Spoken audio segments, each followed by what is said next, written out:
Hello friends, today we will continue to read Alvin Ho, Allergic to Girls, School, and Other Scary Things. Chapter 3. After a while, I just had to bother Calvin again. He had stopped reading the encyclopedia online and was now sitting on the floor and holding a permanent marker in his hand. "What you doing?" I asked. "I'm writing my name on everything I own," said Calvin. "That way, you'll have to ask for permission before you touch my stuff." "Oh." He wrote Calvin Ho on the bottom of his sneakers, and then he wrote C. Ho in glistening black marker on the bottom of his baseball glove. Calvin Ho went inside his batting helmet. Finally, he began to write Calvin Ho inside his favorite books, which were also my favorite books. It looked like I better get started before everything belonged to Calvin. So I grabbed another marker and wrote Alvin Ho on my baseball. It was not my play ball, but my special ball, kept in a clear plastic box on the shelf. Someone else had already written his name on it, Dazuki Mazuka, whose name is Dice K.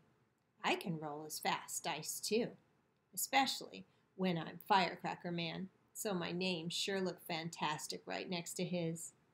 "Now that ball's good for nothing but playing," said Calvin. It was great news to me.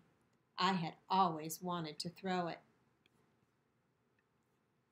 But even better, Calvin seemed like he was now in a talking mood, so I gave him the bad news. "Calvin's rules for making friends isn't going to work for me," I said. "I can't do anything on the list on account of I can't even say hello. Got any other ideas?" Said Calvin, his marker in mid-air. "Are the other boys in your class bigger than you?" "Mostly," I said, "but Pinky is bigger than everyone." "Sometimes it helps if a friend is the same size as you," said Calvin. "Then you don't have anything." "How come?" I said. "Dunno," said Calvin. "It's just the way it works." Then Calvin went over to the computer, typed and clicked. Stretching exercises for accelerated growth flashed across the screen. "See results in 5 minutes. Amazing results fast." There were all sorts of diagrams and instructions on how to grow a few inches. It was perfect.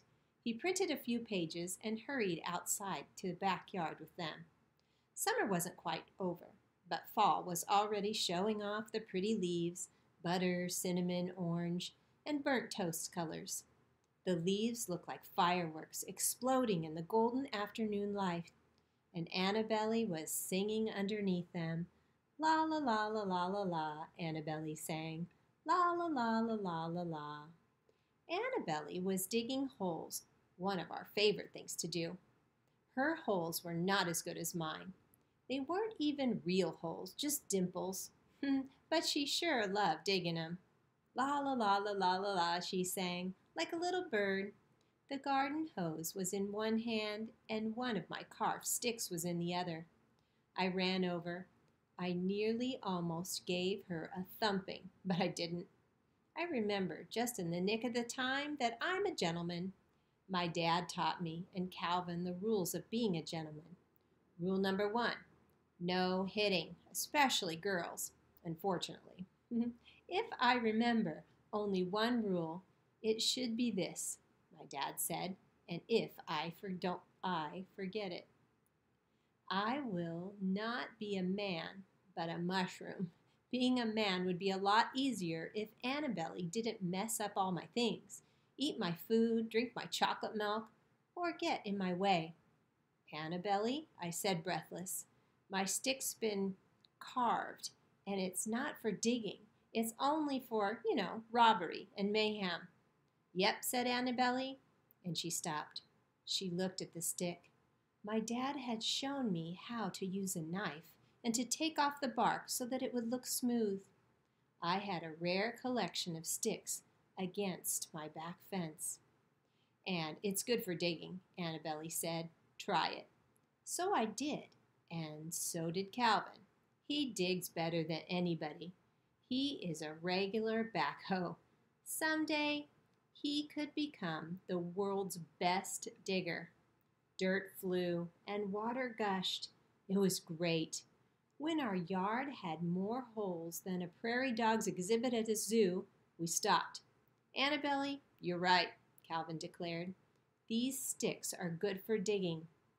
They're smooth in one hand and not rough. Annabelle beamed. Calvin always has a good word for her. Now Alvin and I have work to do, said Calvin. Work? Annabelle looked puzzled. Calvin made a stirrup with his hands, and I stuck my foot into it, and he pushed me into the apple tree. I grabbed a branch and hung on it. What kind of work is that? Asked Annabelle. It's a stretching exercise, said Calvin, to make him taller. Being bigger will help him make friends at school. Oh, said Annabelle, and she tilted like a teapot to look at me. You look like a duck hanging in the Chinatown window.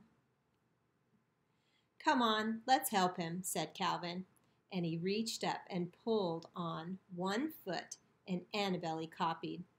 Pulling on another? See results in 5 minutes, said Calvin. Amazing results, fast. It hurt my armpits just a little. Not too much. I could feel myself stretching like a rubber chicken. Suddenly, Annabelle let go. Let's bake cookies with Mom, she shrieked, and began running toward the house. Great idea, said Calvin, taking off after Annabelle. Hey, wait, I cried out. I want to bake too. Annabelle looked back but didn't stop. She was getting better at doing two things at once, like giving orders and running. You keep stretching, Alvin, she said, and she ran. We'll bring you some cookies when they come out piping hot out of our oven, okay? That way, you'll be half grown by the time we get back. Great idea, I squeaked. Annabelle isn't in school yet, but she says things that sound as though she's already been through the 6th grade or something. But it wasn't such a great idea for long. I could feel my grip slipping. I couldn't hang on forever. I couldn't even hang on just a bit longer. But I couldn't jump either. I'm afraid of heights. I could break some bones if I fell. So I swung my legs up and draped my knees over the branch like a monkey bars at school. It was a close call. But this was not the monkey bars. I was now upside down and even farther from the ground. And I was stuck. Calvin, I yelled, help me down. There was no answer for a long time. Then the scent of cookies wafted from the house. Hey, I screamed. I heard milk glasses clinging, followed by a muffled voices of the TV cooking show. Then the sound of Annabelle singing. La la la la la la la. Annabelle, I screamed. Help! La la la la la la la, sang Annabelle. Mom, I squawked. My breath puffed out into clouds. My face froze. My nose ran. My ears rang. My head spun. And then I had an itch I couldn't reach. But that wasn't the worst of it. It was getting dark, and the wind moved, and the leaves applauded. The garden hose hitched and slithered. The grass disappeared, and in its place roared a black, black sea. Ah, I screamed. Somewhere a piano played. Video games blasted, and Annabelle sang. La la la la la la la. I wanted to cry, so I did. I squeezed the branch with my knees and cried full blast. Crying is really great, even upside down. Everything is always better afterward. And it was. Soon I heard Louise coughing up the driveway. Louise is my dad's wasabi green car, which he loves more than fireworks. My dad was home. My dad is Dada. which means he's the best. He would save me. He always does. Dad, I yelled. Dad, help me, Dad. I'm in the tree, I screamed as loudly as I could. There was only one problem. No sound came out of my mouth. My voice was all in my head.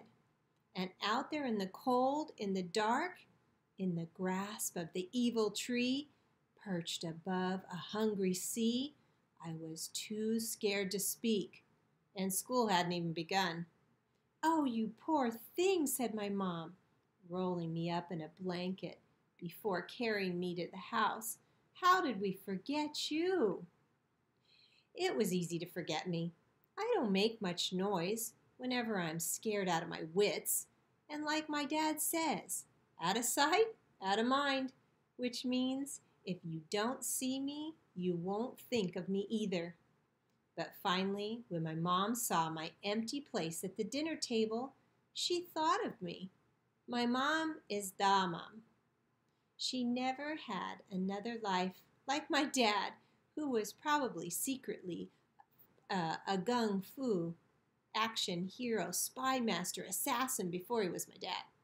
She was always mom. She was practically born that way, but that's okay. She's really super duper. She is not afraid of heights, and she can climb a tree in 2 seconds flat and tear me, poor thing, from the grasp of the evil tree just like that. I love it when she calls me that, poor thing. It's almost worth hanging like a roasted duck to hear it. Poor thing.